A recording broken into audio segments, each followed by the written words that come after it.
What if you could skip all the trial and error and get straight to the wisdom that really lasts? Today, we're pulling back the curtain with three pastors, and I'm one of them, who've seen the highs, the heartbreaks, and even both the funny and difficult fails that come with student ministry life. This is real talk. What we wish we knew our first year, the rookie mistakes that made us want to quit, and the game-changing habits that keep us going, even when ministry gets messy. So if you're feeling stuck, if you're burned out, or you just need a fresh shot of encouragement and maybe some coffee while you're having your thoughts provoked, well, then it's time to stick around. You're about to hear the stories and lessons that have carried three of us for about 50 years of combined ministry, and still that has us believing that student ministry is one of the greatest callings in the world. This isn't just theory. It's not just about survival. And who knows, you might just save yourself a few scars and gain a whole new love for what you do. I'm Ian Dunaway. I'm John Oliver. This is Shaping Student Ministry. I believe that we stand on the verge of a historic moment. You ask them what it is about rock and roll music that they like, and the first thing they'll say is the beat, the beat, the beat. I found pardon for my past, power for the present, bright prospect for the future. If you talk to the average teenager of today, I know what it does to you. That could have an unparalleled and unprecedented impact. I've got a story to tell. Have you? Welcome back to Shaping Student Ministry, everybody. If you don't recognize all three faces on here, we want to introduce you to a new friend, Roger Reid. Roger, how you doing, brother? I am doing fantastic. Thank you so much. Yeah, It's good to be here. Good to have you. We really here. believe, Go we believe this is about restoring relationships between the U.S. and Canada today. It's happening right here. That's Let's where go. it's happening. It's literally just because of tariffs, you're having to pay at least 30% more time than we are to get this done. And we apologize for that. We're trying to make it work. Let's do it. No, it's so crazy. Roger, you and I, this is probably one of the quickest guest turnarounds we've ever had. And it was just you and I connected over Facebook through some stuff that I was posting and doing. And it was so refreshing talking with you. And then you were like, man, I've been doing ministry for, did you say 30 years? Was that the number? 32 years, man. And you don't look like it or sound like it, which is great. So it's Jesus, coffee, and probably a little bit more, a lot more Jesus. It was just good. And now, where at in Canada are you? So I'm in Atlantic Canada. For you all Americans, find New York. Keep going up, find the state of Maine, and we shared a border. They're in a province called New Brunswick, and I'm kind of like in the middle of that in a town called Moncton, which is one of the fastest growing regions in Canada right now. It's amazing what's happening here. So John likes a good Brunswick stew because he's from Georgia. I do. I don't know that has anything to do with New Brunswick. Probably I would not, imagine, though. I would imagine if you share a border with Maine, or is it like is lobster a big deal there? Yeah, it can be if you like seafood. I'm not a fan, so it's there, right? I'm a huge fan of lobster. Okay. Big fan of lobster rolls. Every time we go on a mission trip to Boston, that's what I get. The blessings are always wasted by the people that can get them. You're right by lobster territory. Like, I don't like seafood. I'm like, dadgummit, I wish I had lobster. Keep going. Oh yeah, like I was at my brother-in-law's a little while ago, and we're just sitting there in the cottage. He just rolls in with a box of lobsters, just popping them in, and I'm like, yeah, you can have that. Yeah. What's your go-to? What's your go-to? Do you have like a Canadian food of choice, or just food of choice? Something that wouldn't be. Is it poutine? Yeah, no, I'm not a fan. Yeah, I'm pretty simple. I mean, ice cream. Yeah. That's a language everybody understands. That's it. Yeah, right. And probably a little bit too much, but it's all good. Yeah. You guys are doing wonderful things with bacon up there. I do it on pizza with pineapple all the time. It's funny. We just call it. It's funny though how you can associate things with places, because I remember when I lived in Baltimore growing up for about 8 years in Maryland, and when we knew we were moving back down south, my dad was like, you know what, we're going to go to all of the upper states. We're going to go over to Canada. We're going to do all that because we're not going to probably get a chance to do it again. To date, the best 2 weeks that I spent on vacation. Like, we went up, we did all those things, went over to Canada. But in Canada, my dad bought Toblerone chocolate. Yes. And I don't know if it's made in Canada or not, but I just associate Toblerone with Canada. So, Right. it's It's such the a weird coolest thing. shaped of the candy It is. bars. Yeah, That's it is right. pretty cool. But all right, Actually, we I have honeymooned digressed a in little too Canada. far here. Sorry. You Yeah, well- honeymooned in Canada? I did. I went to British Columbia. Probably one of the more American of the Okay. Canadian places that could almost just merge into Seattle. But my wife and I Yes. went there, and then my dad did a lot of business in Toronto. So Canada's a go. really beautiful place, man. I think it's a great Mhm. place. Yeah. And I hear that there's lost people there, so it seems to be a great place for ministry too. So there's a lot of them in the 100%. U.S. too. At one Yeah. point, I heard that there were more Walmarts than churches in Canada. Is that true? There could be something else I really don't go to. If I can't get it on Amazon, it's probably not happening, Yeah. right? Yeah. Good Well, point. 10 years ago, Lifeway told me that, so it probably wasn't true then. Nice.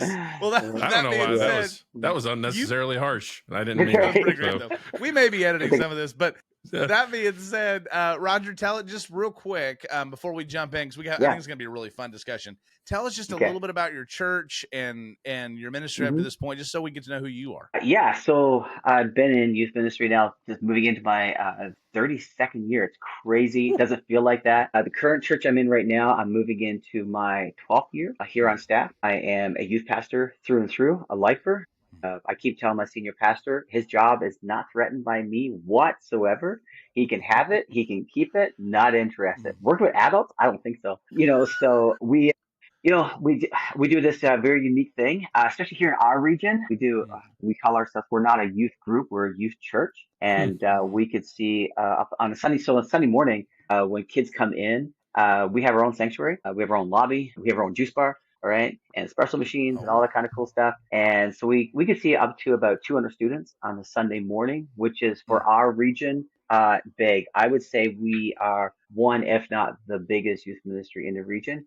But it's not about the numbers. We are seeing kids come to Jesus. Okay. Like that's what it's all about. It's unbelievable. And then we also have a very strong discipleship program. We just call them tribes. So whether you're in grade 6 or grade 12, there is a tribe for you. Find your tribe. No one survives without a tribe. Okay? So it's all this kind of thing. The near and so rhyming, I like it. Yeah, and it's gotten a little cheesy, but yet it works, and we're just really excited. Very high leadership led. Right now, the office here is very, very quiet, but there's desks all around, and we call this HSM headquarters. So we have a full-time staff, a couple part-time staff, plus our student leaders, our lead team, just all in on teams. Actually, fun fact, Mother's Day, the 15th, was my daughter, who's also in ministry. Came down from Saskatchewan here in Canada. She preached for me, and I haven't preached all summer in our youth church. It's just been the team running it. I don't hit this main stage until September 7th. I'm just sitting back and just observing, hanging out with kids. So it's really, really good. That's super fun, man. I love how people just do things different. I just appreciate fresh takes on ministry. That doesn't happen in Georgia. I love that. That's true. I'm gonna need you. And to how do cool, like man! How cool too ministry that your survivor daughter came and did that. And number one, I think personally, I just feel like that speaks so much to the way that she saw church growing up in your house. The fact that she's doing that, that's cool. Yeah. Well, I tried to talk her out of youth ministry when she said, "Hey, I want to go in youth ministry," and I went, "No, you don't. You're crazy. Let's not do this." As any good youth pastor does, please do anything else. Yeah. And as soon as she said yes, she wanted to do this, I'm like, okay, here's the deal. This is how you're going to do it. I train you. And we create this pathway for her education, plugged her right in and said, you're just not going to be locked away for 4 years trying to read a book. You're going to do youth ministry. So when you come out, you are going to be the one that everyone's going to want to hire. Right. Yeah. And she wasn't even finished. And like she's in full-time ministry and trying to finish up her degree because she's really good. I'm very proud of her. Yeah, that's so cool. I think Ian and I talk a lot about one of the things. I mean, we had the conversation yesterday and maybe today, but we talk about a lot of times in seminaries. Seminaries do a lot of things well, but the thing that they really struggle with is practicum. And so there's not a lot of guys that are coming and girls that are coming out and they're ready to go. Yeah. They're coming out with a lot of head knowledge. Popular, I think. Yeah. They're coming out with a lot of head knowledge, but not a lot of like, this is what you actually are going to use this for. Yeah. The response, well, though, there's some good. Go ahead. Yeah. Like one of the guys that's on my staff here, just an incredibly young Gen Z leader, he wanted to go in ministry. And I said, here's the deal. I said, here's a pathway, right? And you can start right here with me right now. at 19 years of age, right? Gave him a position, gave him a title, and just training and mentoring. And he dropped a message last Sunday. I'm like, I am so out of a job. Like, I don't need to preach ever again. Okay. Just amazing. The confidence and the maturity. And at 20 years of age now, I could drop him into any church and this kid would just rock it. So, That's yeah. such a so cool good. thing. It's a really Pauline model too, because I told the other day we were talking with our kids, and I said like Paul and Apollos. And I said, can you imagine like being a better teacher than Paul? Paul's not threatened by it, right? Like he's raising up people to replace him and to move. And I love hearing about everything you're doing. I think 200 students is a lot of students, no matter where you're at. A student ministry, United States, Canada, wherever, and that it's cool to talk. And I think you'd probably agree with this, that good ministry is scaled. And a lot of times I think guys hear numbers like that and they go, I don't know, I could never do that. And the thing is, you know what, if you can do it well at 20, you can do it well at 200. It's about setting up things that scale and healthy discipleship. And so I've loved doing that. So let's dive in, because I'm excited to do this. We're going to do some veteran student ministry lessons, because 32 years, congratulations. And 12 years at a church, man, that I don't really think things change a whole lot between the US and Canada on basic stuff. And so that's a long tenure for anybody on a church staff. And so thank you for being faithful and staying somewhere and watching. That means in 12 years, you've only graduated 3 or 4 classes of students, if that. And so you're really starting to see now third, fourth season. It's crazy when you break it up. Go ahead. What? It's really good. But here's the deal. If you want to see things change, you got to stay in it for the long haul. Like, that's right.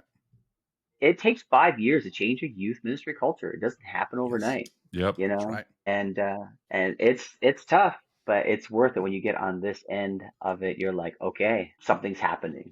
Thank you, Jesus. Yeah. Well, I read somewhere the other day that pastors have to be willing to endure the first year crisis, the 5th year crisis, and the 9th year crisis. And there's all of those different benchmarks. And so often guys get to the first year and they leave, or they get to the 5th year and they leave.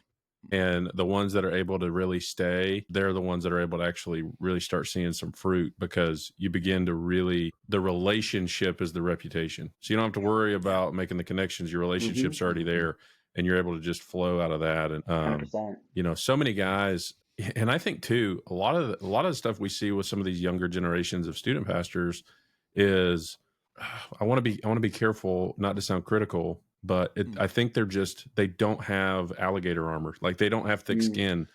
Yeah. They don't know how to face adversity and to be able to just move on, take it, receive it, grow from it. It's just they hit this negative critique and they can't move past it, and they think it's time to move on. And so many guys, I mean, we got to develop some thicker skin to be able to move forward.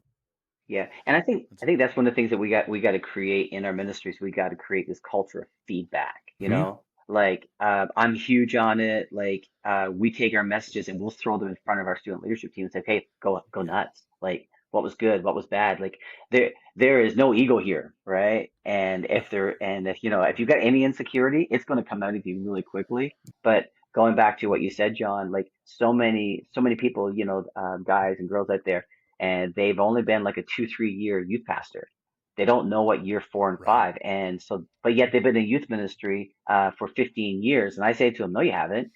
You've only survived 3 years and you keep switching. Yeah. Like you might have been in for 15 years, but you're a 3-year youth pastor. Make sense? You keep going through your same bag of tricks and then moving on. Same bag of tricks, moving on. My dad told me, asked me when I started, he said, please just don't be one of those guys that goes place to place, does his bag of tricks and moves on. Be somewhere and be there.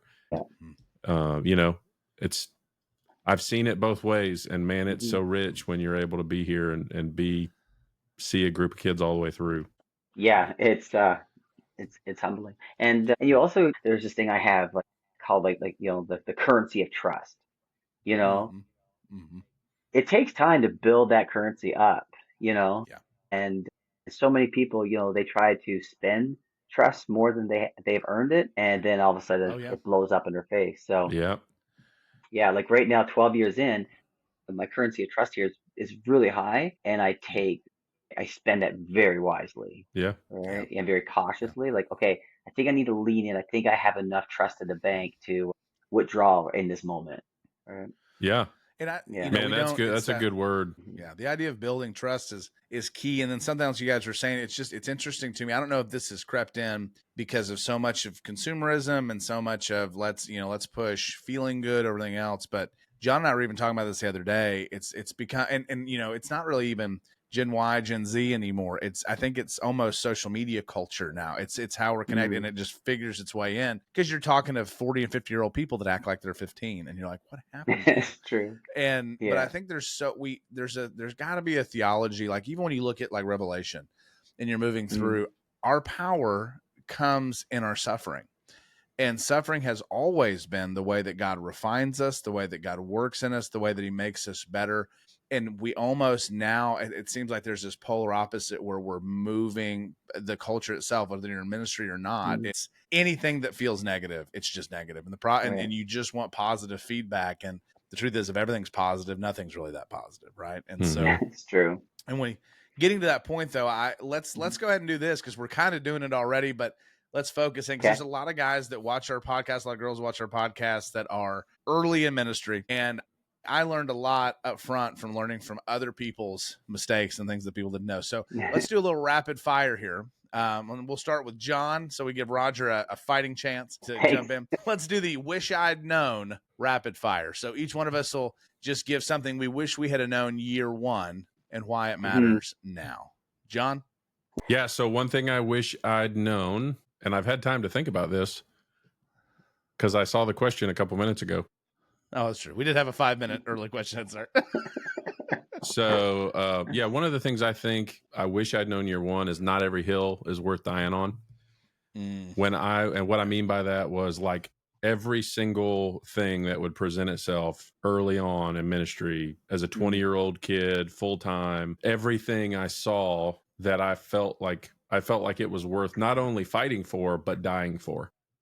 Yeah. And the longer I've been in ministry, 15 years now, I've just recognized that the hills worth dying on rarely come up. Like there are things worth fighting for, but very rarely are there things worth dying for. And I don't know if y'all would agree with that, but I would just say I don't plant my flag a lot anymore. And if I do, people pay attention because when you plant your flag all the time, everybody's just like, it's not that big a deal. He just runs everything to the top of the flagpole. Yeah. But yeah, I find that the most of the time, the things that I'm really sticking my nose in is like things that are more heavily rooted in doctrine, but it's more with adults than it is anything else. Yeah, but it's kind of few and far between because the youth pastor doesn't get involved in church-wide doctrinal matters very often. That's true. All right. Well, good. Well done, John. Roger, what do you think? Well, man, I wish I would have known what a permission form was in year one. That would have saved me a whole lot of headaches. Okay. I'm glad I'd swallowed my coffee. That was good. Yeah. No, actually, I think permission forms are created because of some of the stuff we did in year one in the 90s. Okay. Yeah. But I think one of the things that for me as well is like I didn't have to stay with that bad leader. I wish I would have known that. Oh, wait, I don't have to take this. I can quit. Right? Like never stay around a bad leader because eventually you become a bad leader. And so I think looking back, there's a lot of things. I mean, there's so many things I could look back in my first couple of years. But why did I stay with some bad leaders? Yeah, man. I think that's one a lot of guys need to hear. I'll tell you, I think one of mine is that there is far more power in admitting when you're wrong than trying to prove to everybody you're right. Yep. And Really? that was, I don't know. It sounds counterintuitive. I think I spent, and some of this is toxic environment. Some of this is my own character flaws, but man, I'll tell you, I just never realized how much better I would do as a leader, not only as a believer, which is obviously what we are first, but as a leader of people and a shepherd to be able to say, hey, I was wrong and I'm sorry about that. Yeah. Let me work on it this way. Right. You don't have to put up, people don't get to kick you while you're down. People don't get to be hateful to you, but that stuff, we build environments where if somebody is, we forget how much impact there is when somebody that you respect and somebody's leading you goes, hey, you know what? You're right. I missed that one. And just moving on. But I spent a lot of time either trying to hide when I was wrong or convince everybody that I was right. And it was just a waste of time. Yep. Yeah. Well, that was a good round. Let's go to number 2 then. Rookie mistake showdown. Rookie mistake showdown. And we're going to share, you can share funny or painful rookie mistake that you learned in your early years. So what did it actually teach you about ministry and yourself, John? Yeah. So I hadn't thought about this until I saw the question. But I remember 20 years old, right out of the gate, and allowing myself to stoop to the level of the drama of my group. And so that's a good one. You know, I think sometimes when you're constantly around students, you begin to talk the language, and there is a language difference between students and adults. I mean, there just is. And part of your job is to know the language difference. Because it's nuanced, and you want to be, you want to be able to talk to them in a way that they understand. The difference is you don't want to participate in the drama. And I found myself at 20 years old, no wife, being around all these kids who were right around my age, that I had a hard time differentiating between being the leader and being the friend. And sometimes I would get involved in the drama and the relationships and all kinds of stuff. And I remember one girl in particular, her name was Mallory. She was dating a boy named Drake, and I got involved in the drama and stuck my nose where it didn't belong. And Drake is still involved in the church, but Mallory not so much. And I can't help but think, man, if I would have just handled that better and not been a poor representation, that maybe it'd be different. I don't wear all of it because you move on, but I think about that often. Like, man, I just wish I could apologize to that girl, but she's probably moved on. And but we'll see. Yeah. Wow.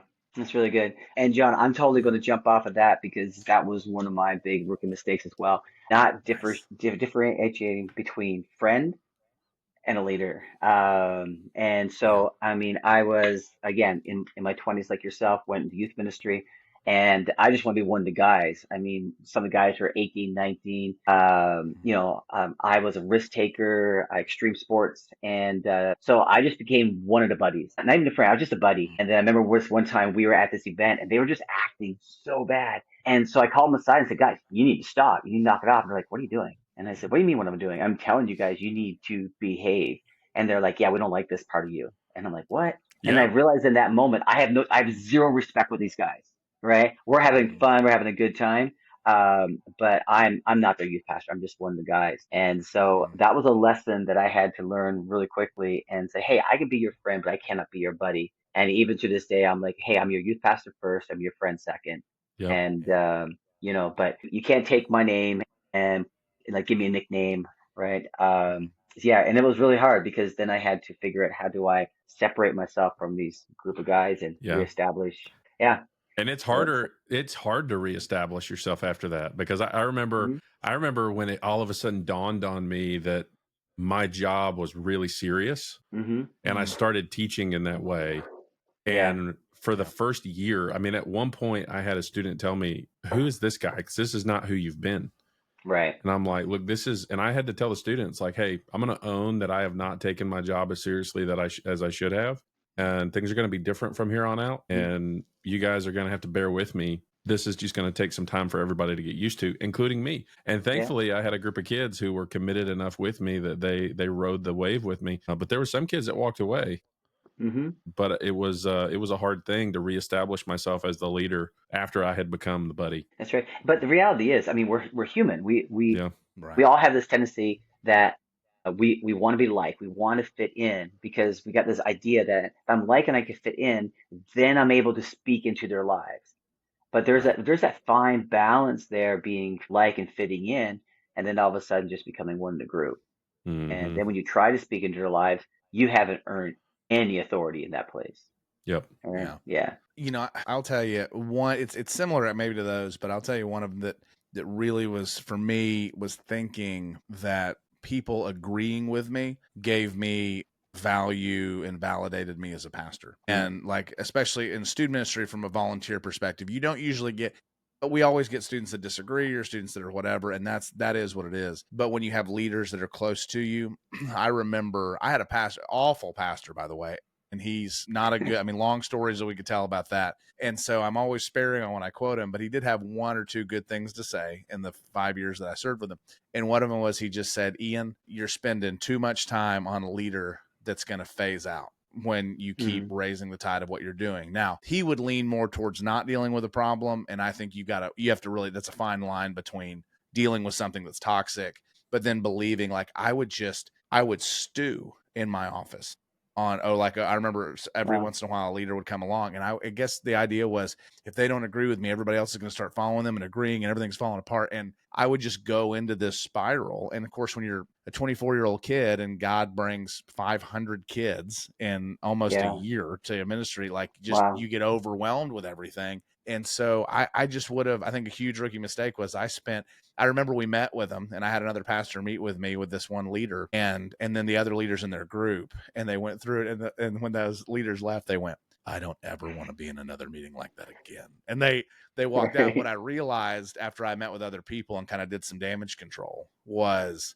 they said, we never thought you were doing that stuff. We don't know why they were saying that. That's just crazy. And so just the idea that people have to agree with you for you to be doing a good job, or for you. In fact, most of the time when you're doing what God calls you to do, people will disagree with you. And pastors are, I think, sick people pleasers. We struggle with that. Right. So that was good. Let's roll that into this. Then we've talked about things we haven't done well, or things we wish we'd have known. What do you think is your best advice for new leaders, John? I don't know is an acceptable answer. No, it's not. I'll lose all my faith in you if you give it. Yeah.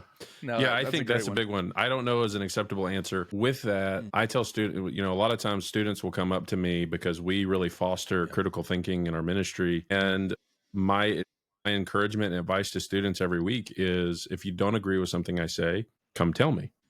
Ask me a hard question, but your job is not to answer the hard question if it's a question that they could grow from answering themselves. So oftentimes a student will come up with an answer or a question from something that we're teaching, and there are questions that like, okay, I need to answer this right now. But then other times there's a question that came up, and you have an opportunity to tell a student, hey, let's do this. Why don't you spend the week researching it, reading in your Bible, taking notes, doing some work. Tell me what you think. When we come back together next week, I'll work on it too.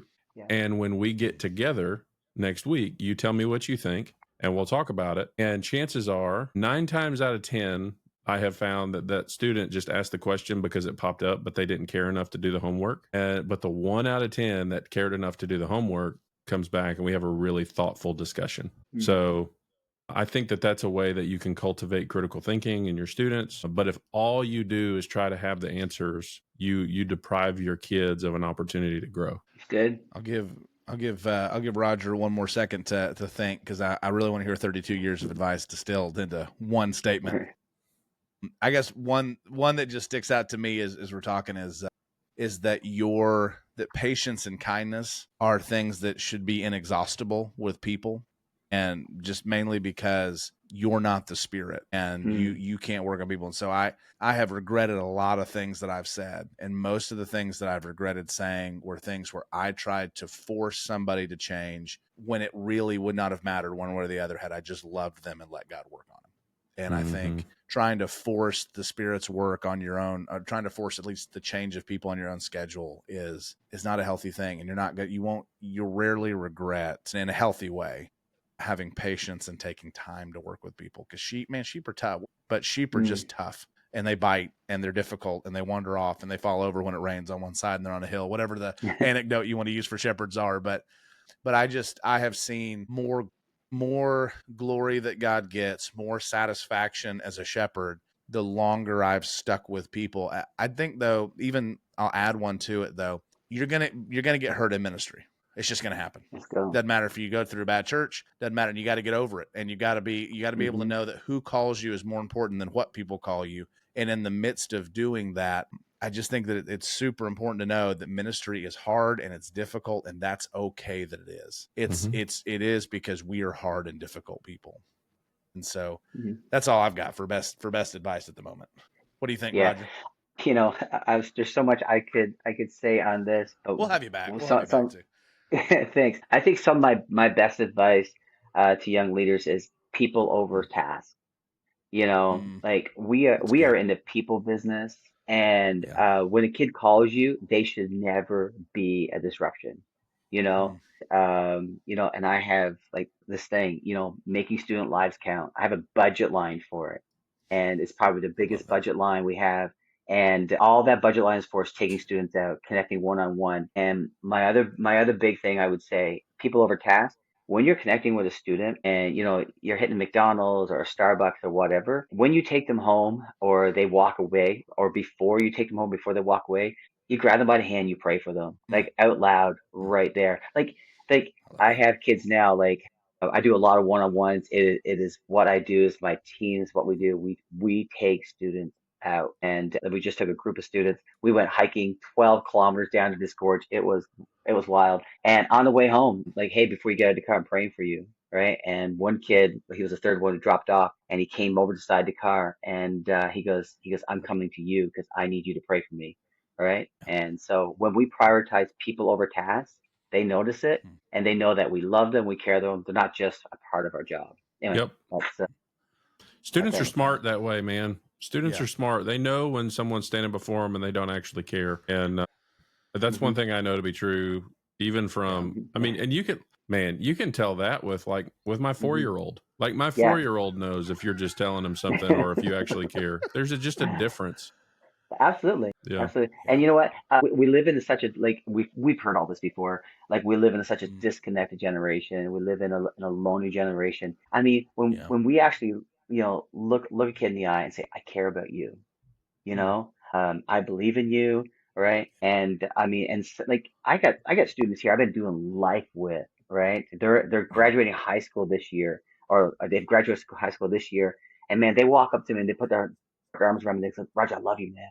Right? And I'm like, yeah, I know, I love you too, because we've been on this incredible journey together. We've been to different countries together. We have, said goodbye to loved ones together. We've been on that. And I think as youth pastors, so many times we're so caught up in what we are trying to achieve that we forget that kid in the seat. And I mean, I don't care if you got 100 kids, 500 kids, or you got 3 kids. They need to know, and they need to hear from you that I'm praying for you, I'm for you, I'm here for you. Just reach out. Yeah. Yeah. It matters. I mean, I'm 35. I'm 35 years old, and I still talk to my 6th grade boy Sunday school teacher from Baltimore. Come on. And I'll call him. I'll call him once a month or once every 6 weeks, and we talk on the phone. And it's just because he's the first person other than my father. Yeah. The first grown man other than my father that told me he loved me, and I believed him. Let's go. And so we just you can't underestimate the power of just saying somebody's name kindly and making sure that they know you care. Yeah. Years ago, I remember Ron Luce, who he did a lot. He was, I don't know, he was kind of a flash in the pan, because I think he was big in the 90s, and then he just kind of quieted down. So I'm not sure where he's at now, but I'm sure he's doing fine. Ron said, I loved his quote. He said, a student will gravitate towards the closest loving adult, whether that's a drug dealer or a student worker. And you're 100% right, Roger. We take for granted the fact that we think that, man, they hear that they're loved, hear that their people are proud of them, they care for them. And at the end of the day, they just don't. And I think we were talking about this on the phone the other day. I have kids that come to our student ministry that they don't even know Christ, and they keep coming back. They've been coming for a year, but they know that they're loved. And that's right. I mean, kindness is what leads us to repentance. And so that love, people over tasks is so huge. I even think and we're getting ready to go. We'll do one more section, then we're going to go to the second half. But one of the things that I think was really hard, and I didn't want to save this just for the member side of it. I wanted to be able to say this. Of a lesson I learned even in the last 5 to 10 years, 5, 6, 7 years, is that people, we can't expect, and it's not healthy to expect people in other churches, when you do go through hurt, to carry your pain with you. And what I mean, like, I remember the cuts that you get as a pastor are deep. I always believe, I don't know if I believe that church hurt exists, but I believe that there's absolutely hurt in church, and people hurt. I think it's because there's just broken people in church. But when you're a pastor, most people don't realize the most abused and beat up person is usually the shepherds that are in the church. And so in the midst of that, I remember even after I had left, I've had several places that were really hard to leave, and it broke my heart in kind of a selfish way. But I just went, why after 2 or 3 years is nobody calling me? Why aren't these people still angry? Why aren't these people whatever? And I remember, because it was just so, the pain was real for me and getting over it was real for me. But I remember talking with a really wise friend, and they just said, hey, they get it, but you don't want them to be sitting in the same pain you do, and two, they can't carry that for you. That's part of the difficulty and loneliness of loving people. And I just want to know, there is, and we do have, that's where we're moving into this last section, community. And that's part of why Shaping Student Ministry exists, for the community and the connection, whether it's cohorts or just our community online, all of that is so that you can have people that will help walk through that hurt with you. And that's how we're designed to be. But this last section is this deep dive, how the community around us saved us. So for you as a pastor, what was something that, when community, whether it was youth pastors, your volunteers, a network, because we've had guys that are in our cohorts that'll tell us, man, I about walked away from ministry, but I stayed because I had a healthy group of people that were calling me to it. When was the time that that God used community to help save you and save your calling? Yeah, I would say that there was a time when community almost burned me, because I trusted somebody that did ministry in my community more than I should have.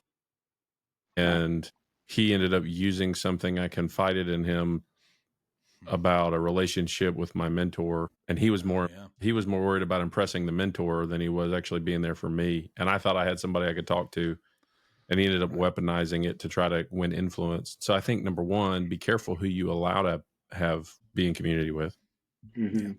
But two, I'm so thankful. People. Yeah, you need objective people. But I'm so thankful. Yes, you need people that don't gain anything or lose anything from a relationship with you, which is a rarity in ministry. Very rare. But I think that I'm so grateful I didn't allow that to deter me from making meaningful connections and being in community. Number one, it's just nice to know that you're not by yourself and stuff. Yeah. And there's really nobody that understands student ministry other than student ministers. I mean, there just isn't. It's true. Right.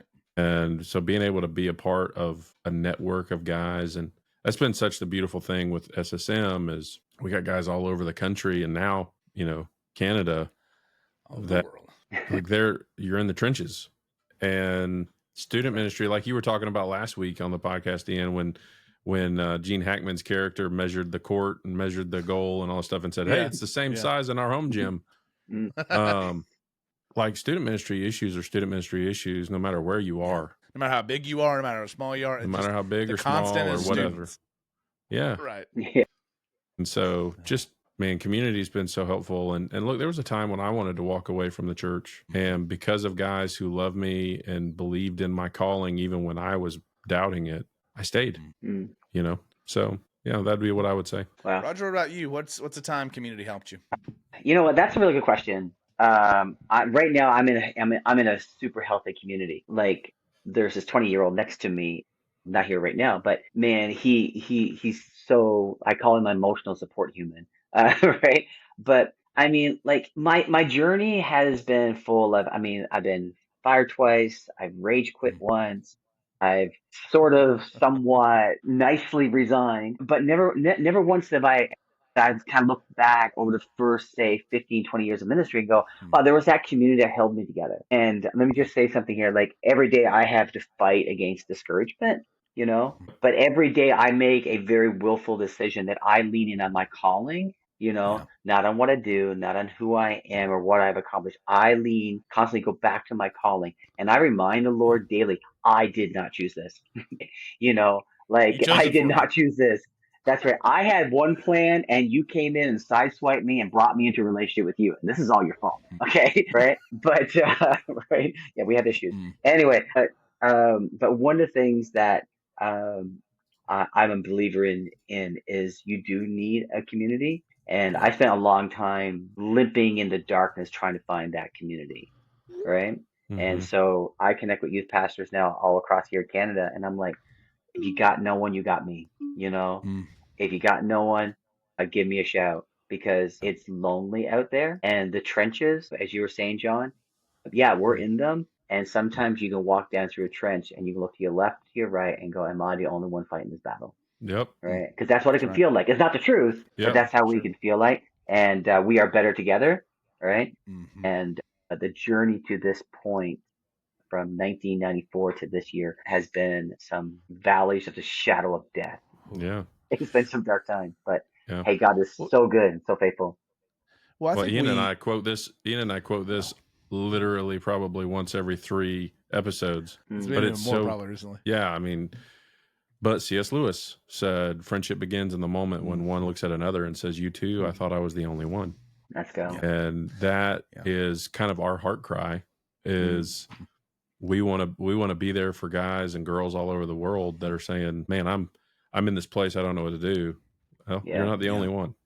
That's right. I think we get to That's this good. point though too. I think Roger, you saying this is so helpful that it doesn't matter if you've been doing it 32 years. It doesn't matter if you've been doing it 2 years. It doesn't matter how long you've been doing it.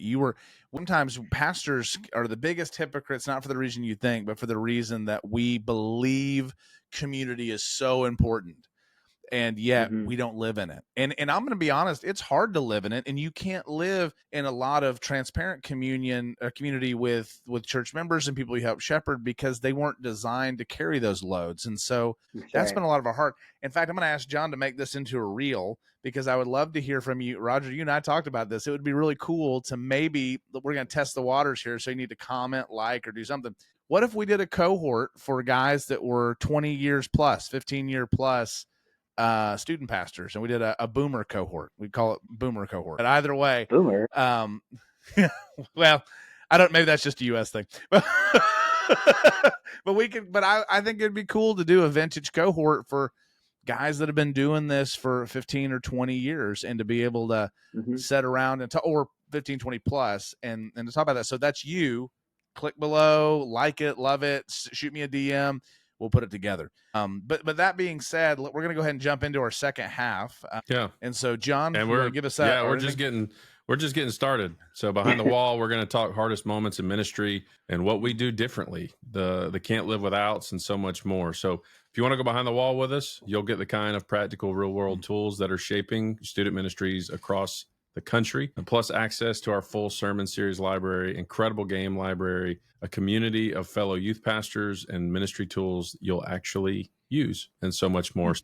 Don't just survive another year, but thrive with us. And hit the link, join the family, and we'll see you on the other side. Sweet.